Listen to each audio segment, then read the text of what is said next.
Hello, I'm Amy Blaylock. Welcome to City Hall this week. Here's a heads up for anyone who uses the American Tobacco Trail in Southwest Durham on a regular basis. You'll need to find an alternate route over the coming months.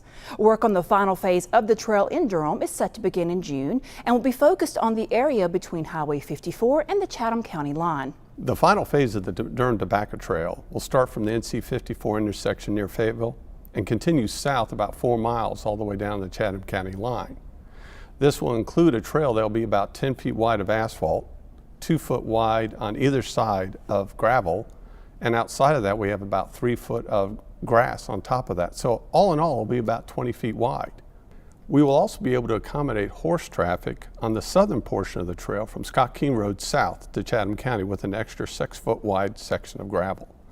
This whole section of the trail will be part of the East Coast Trail that will travel from Maine to Florida. In addition, the final phase will include a 200-foot-long pedestrian bridge over I-40. These are some illustrations of what that bridge is expected to look like. Many of you got a chance to learn more about the project and how construction will affect exercise and travel along the trail and the surrounding area during 3 recent public information meetings. The upgrades to the trail, I first must note, will not affect the existing portion of the American Tobacco Trail north of NC 54. That portion of the trail will remain open to the benefit of the citizens. However, south of NC 54 all the way to Chatham County line will have to be closed to allow the contractor full access to the entire trail. The bridge will be constructed in a 200-foot span, which will require the contractor to just shut down I-40 for a 7-hour period one evening, which will be plenty of notice, and we're going to set up detour traffic during that period of time. Construction on the trail is expected to be finished by July of next year. The timeline for the project actually is we've already started. We went ahead and released the contractor already, but construction probably won't begin till June. That allows the contractor some time to get his schedules together and give it to the city for approvals. But we expect the entire trail to be open by July of 2013. But the southern portion from Renaissance Parkway will be opened earlier. We anticipate that being open March of 2013 as well. To find out more about the American Tobacco Trail Bridge and project, visit DurhamOperationGreenlight.org. If you're wondering how long traffic in downtown Durham will be affected by the Moor Street Waterline Improvement Project, we have at least some of the answers you're looking for. Bottom line, the replacement of the 80-year-old water lines will impact traffic from West Corporation Street to Chapel Hill Street over the next 3 months. But don't worry, all of the work isn't being done over that entire stretch at the same time. It is being done in phases, with only portions of the street being closed or reduced to 1 lane of traffic at a time. The first phase of the project has already been completed, and the second phase will close Moore Street between Hunt and Ronnie Streets. The third phase will take place between Morgan and Chapel Hill Streets. The project is expected to be completed by the end of July. New life may soon be breathed back into the former Duke Diet and Fitness Center property as part of an innovative way of meeting the requirements of the Falls Lake rules. The 9-acre site is located at the headwaters of South Ellerby Creek at the convergence of the Trinity and Downtown basins, an area totaling nearly 500 acres. Both are heavily developed urban basins near downtown and would come under the Falls Lake Existing Development Rule. The Falls Lake Existing Development Rule requires the city to provide water quality treatment for development that has occurred prior to rules governing stormwater controls. A significant portion of the Phase 1 load reduction goal for the Falls Lake New Development Rule can be achieved at the former Duke Diet and Fitness Center site.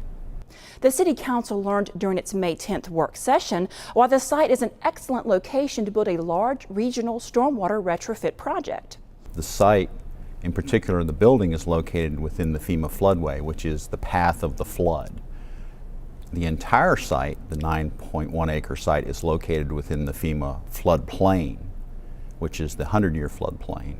So to construct a wetland at this location would be a sustainable project because we have a large sources of water coming to this area, or this particular site, I should say. The wetland retrofit will be built on the site after the existing building and parking areas are removed.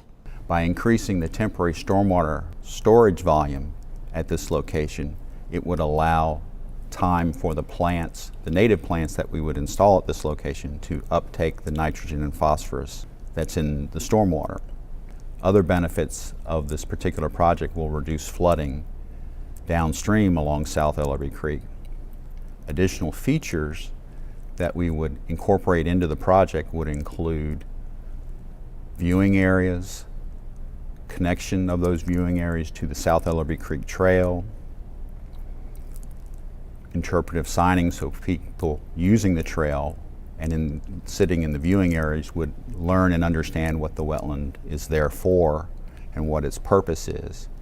We're also looking at potential trailhead parking at the north end of the site at the end of Dacian Avenue. And those aren't the only benefits. The cost savings of installing this one wetland to treat 485 acres versus installing many small facilities in the watershed would be substantial. A minimum of 15 to 25 smaller projects similar to this one would be necessary to achieve a similar reduction in nitrogen and phosphorus, and would not achieve the entire amount of flood control that this project would. The reduced cost would be through economies of scale with a larger project versus many smaller projects, from land cost, design cost, construction cost, and maintenance cost. All those costs would be much less for one larger facility than many 15 to 25 smaller facilities scattered throughout the watershed. The cost savings we're estimating are between $7 and $20 million. The city is still looking into the feasibility of the project. When and if it's approved by the City Council, construction of the wetland is expected to cost about $7 million. If you've always wanted to buy a compost bin or a rain barrel, but thought they were too expensive, think again. We'll show you how you can save money and help the environment when City Hall This Week continues.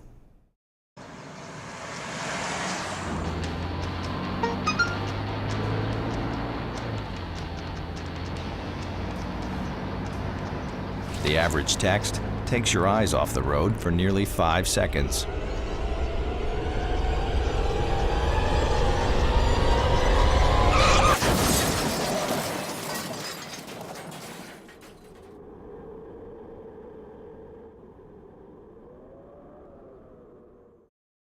Packers. Viking. Packers. Viking. Packers. Viking. Red state, blue state, vegan, Carnivore.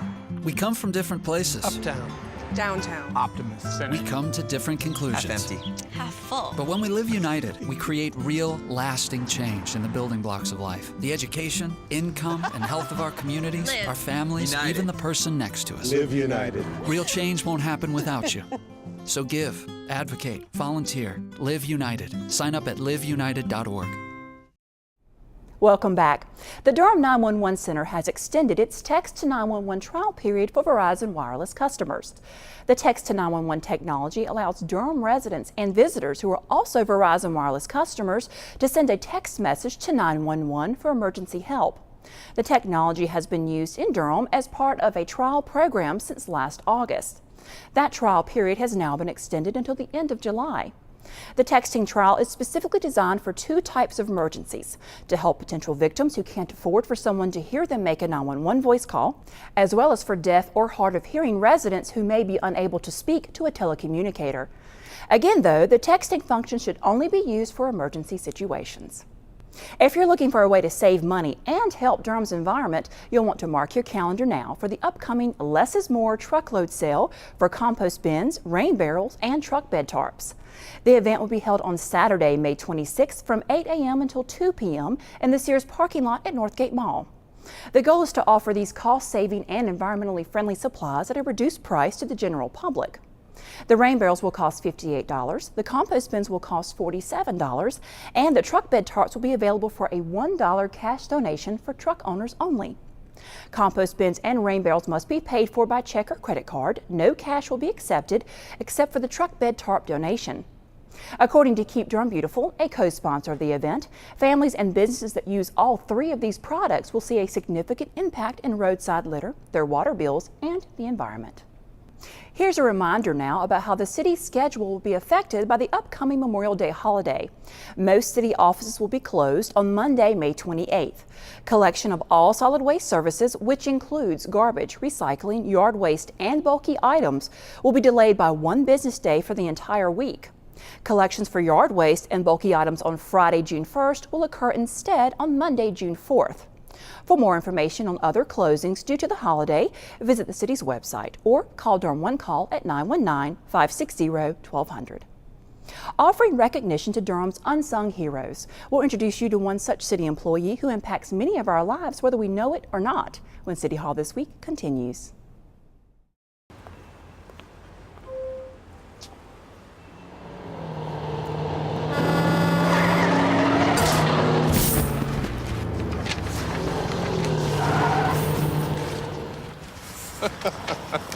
This can't be happening. This can't be happening. Of course it's not happening. Armored car.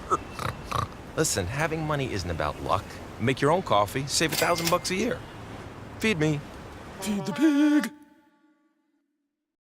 2 outs with a runner on first base. Now the big guy comes out to bat, hitting .342 with 92 RBIs and 36 homers.